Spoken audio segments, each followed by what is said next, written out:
So this is the Dark Matter distortion pedal by TC-Electronic, which retails for $49 in the USA and £41 in Britain. It's a fairly advanced distortion pedal considering its price tag. There's controls for gain, level and a 2-band EQ, as well as a voicing switch which changes the sound of the distortion from a more retro sound to a more modern sound. It's capable of anything from tiny little amounts of distortion to really heavy stuff.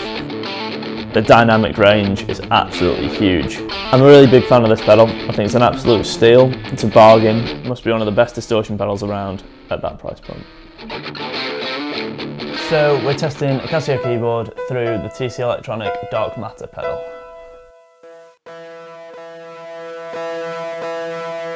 Sounds a bit 80s, doesn't it?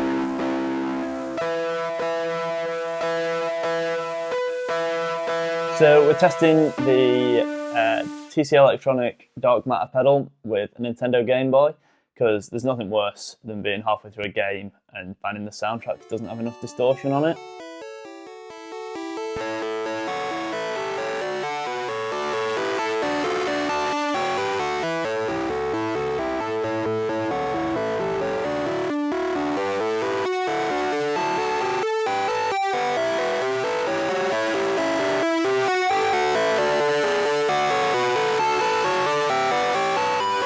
We're going to drop the TC-Electronics Dark Matter pedal from the head height and see how durable it is.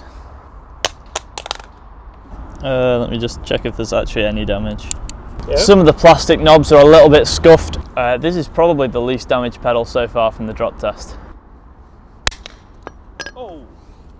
And TC-Electronic Dark Matter hasn't survived the hammer test at all. It's blown the switch straight off. The body isn't affected. All the blow has been taken by the switch and has unfortunately destroyed the pedal. But is that very scientific that you haven't hit the switch on the pedals that you've liked the most, and you've hit the switch on that one? I didn't mean to hit the switch on it. Even though it's definitely already broken, we're going to test it against the Sledgehammer anyway, just to see how it would have fared. Oh. So we've taken apart the TC-Electronic Dark Matter pedal, and after you've taken it apart, you need to take out the T9 Torx screws, and as you can tell inside, it's certainly seen better days. One of the pots has completely come off, and another one has snapped, so it can't be controlled. These are both 50 kilo-ohm pots, which you're not talking a lot of money to replace, but it's not an easy fix. The LEDs also split. The switch is intact, and the in and out jacks are also intact. But the casing, the enclosures, is completely destroyed. It's split in 4 different directions. Probably easier to buy a new pedal rather than fix it, though not impossible either. Though I'd definitely recommend a new enclosure, as this one is quite destroyed.